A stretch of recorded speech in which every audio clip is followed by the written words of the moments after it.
Satnam friends, let's talk about the energy. There is a big magical week coming up, and I want us to kind of keep an eye on it, kind of figure out how we're going to harness this for our highest good because it's big. And it's Wednesday, March 18th. So there's three things happening.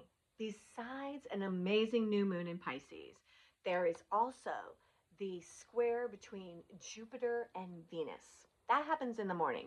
Then comes that new moon, and then comes the sextile between the sun and Uranus.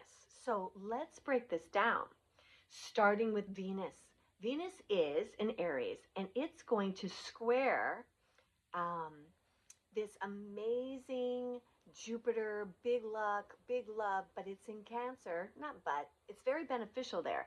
It's like divine mother energy on steroids. But on this day, because it's being squared by Venus in Aries, it's going to be a focus on you. And, Venus is about like, how do I love me? How do I value me?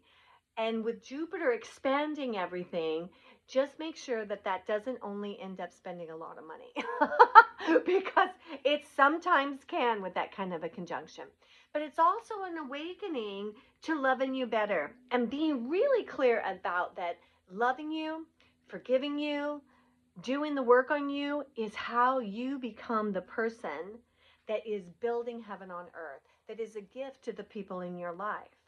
It starts with the woman, the man in the mirror. So we get that energy right off the bat. Jupiter has been doing so much magic. And when you think about Jupiter, it takes 12 years for it to move through a sign, right? So the last time Jupiter was in Cancer, it was in 2014. It's always interesting to just take a moment and see if anything pops in. What was I doing there? What was on task? And have I fulfilled that agreement? Because this is what I love. So I mix up the cosmic holy family with astrology because to me, especially the Marys, Mary Magdalene and Mother Mary. So let me explain this to you. So Mother Mary is also often seen riding on a crescent moon with 12 stars, the zodiac, in her crown, Queen of the Heavens. She her energy really is like the master energy, the right hand of God when it comes to moving light and celestial beings around to guide us. And then Magdalene was very much an earth priestess. So she knew how to read the stars. So, Mother Mary is more of that godlike figure in the Holy Family. And then, of course, she has Yeshua, her son, who becomes, the being of the God being on earth. But also, it's important to understand that Magdalene's essence is such a scientist, and such a healer and such an interpreter of Mother's sky. So, in all things, it's when the two become one is when we really get the benefit, when masculine and feminine blend and we become the highest of both. This is why we're always practicing in intimate relationships. In some way, I'm so glad I did the work and worked with the God man before Tony came into my life, because then I understood that Tony is a representation of my masculine. And the more I've known it, after 34 years, sometimes I look at him and I'm like, aren't I cute? I mean, oh my God, I'm the cutest man. That I understand. It's so interesting. You pick the masculine that's going to rise up the feminine in you. Most women on earth right now, and this has a lot to do with the work that Jupiter's doing in Cancer, and right now Venus is in Aries. Aries, Venus is divine feminine, but she's in Aries. So the masculine energy is heating her up, giving her direction, and making her stick up for herself. Jupiter is a masculine planet, but that masculine planet is in the mother energy. So they are bringing the 2 to 1, and then the two of them together into one harmonious chord. And this is our life. This is the magic. And then we have this new moon that's later on. It's about 4 hours later. So that happens around 9. I think the new moon, I'd have to look it up, but I think it's around 2 on Wednesday. And then that energy is 28 degrees. I believe it's the 5th 28 degree new moon. The 28th degree is the master Taurus degree. So this is all about manifesting and bringing things together in your spiritual world. And this is on the heels of the whole ride of Neptune in Pisces. And then, the 3-year ride of Saturn in Pisces. So it's bringing together this spiritual odyssey you've been on. And it's really like, okay, now we got to manifest something. This is why Neptune has moved on to Aries and Saturn has moved. It's like, it's action. Lights, camera, action. It's time to have Saturn give you the discipline to say, this, whatever my belief is in the divinity, let me be clear what the result of that should be.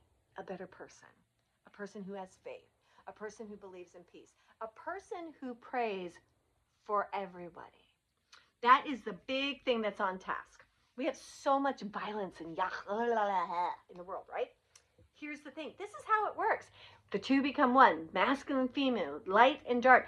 The evil amped, what does that mean? It means that the light is amped. But ladies and gentlemen, if you keep your focus on the violence, and I'm not saying we don't do anything about it, of course we do. I'm not saying that we are passive about it, but what I'm saying is we give equal or more time to the miracles, to the magic. Oh my gosh, I've had so many amazing, like tiny little miracles. Those kind, I thought of the person and then there he was. I was feeling kind of uneasy about something and then God just fixed it. And see, here's the thing. By 2027, all of my team is saying, how they put it is, the light is taking off the gloves.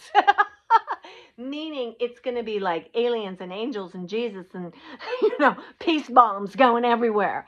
And the more we can observe that, the more we can step in that timeline, the bigger and juicier it gets.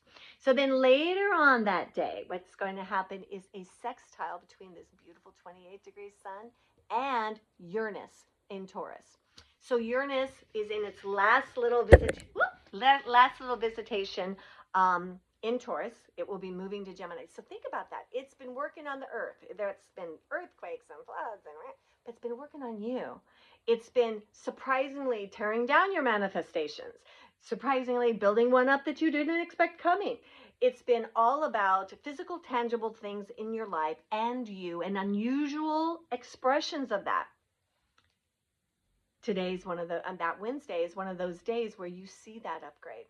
You see that surprise, and it's trining the God code. So it's whatever business, so I always think that because Taurus is in my 10th house, where your Taurus energy is, there's a God infusion there saying, you're doing good, but I want to give you a little push in the right direction. I want to open it up. I want to expand it so that it includes all the magic that's available to you today.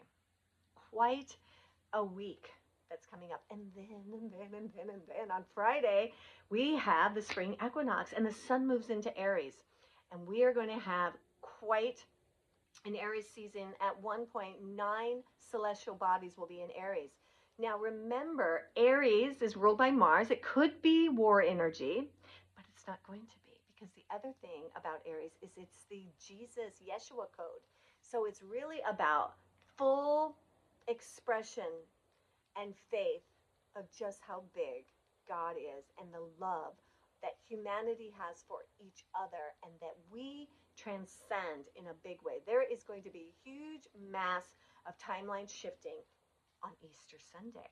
And it's so interesting because my husband is born on April 5th, and this Easter, it happens every once in a while, but this is the Easter where he's my baby Jesus, where my Aries boy is going to be celebrated on Easter, but we're going to be celebrating you and me and everyone we love, because you're going to see, and I know all of you that watch me, you've been doing the work.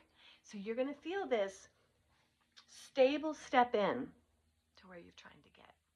And this magical, miraculous, loving feeling that's going to say to you, oh my God, I think I can stay here. Malkuta Deshmaya. Heaven is a place on earth.